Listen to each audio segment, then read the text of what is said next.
things that you need to know whenever you're acquiring a property. So here's a true acquisition process. Number one, when you're having a conversation with the seller over the phone, now what you want to do is you're setting up for the appointment to actually go to the property and visually inspect the property. Main reason why is they're probably 20% of the time, what I have found is they're going to have more than one property that they didn't even tell you about because they don't know, like, and trust you yet.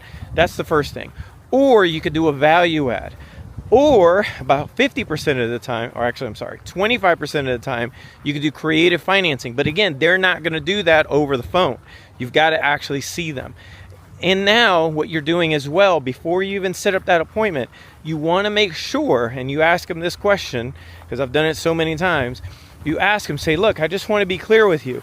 If we both agree on the sales price, you are willing to sign a contract today. Is that accurate?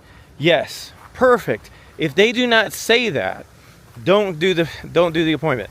That just means that they are not ready to sign. 99% of the time, you're wasting your time, period.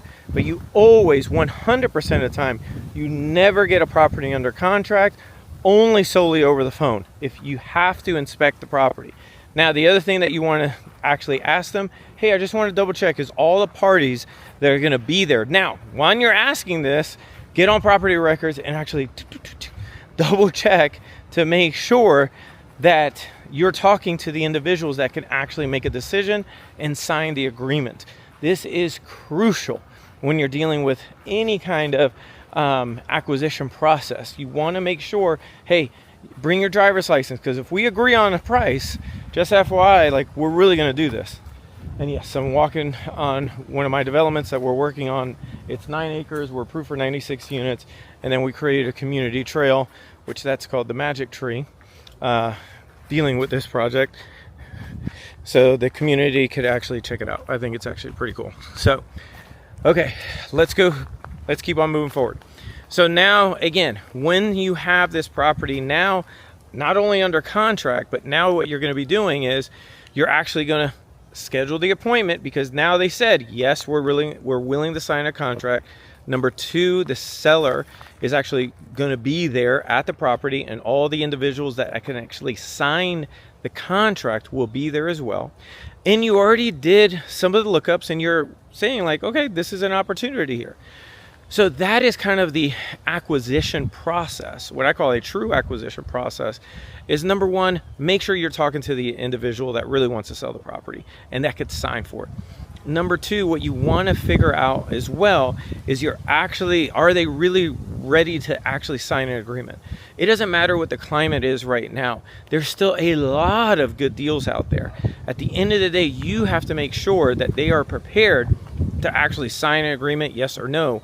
And do not go over there trying to wing it. The other thing is, make sure that you have what I call a seller's packet. You are completely prepared to have that conversation with them. Because three things are going to happen. Either it's going to be a fast, slow, or creative transaction, period. There's no other way around it.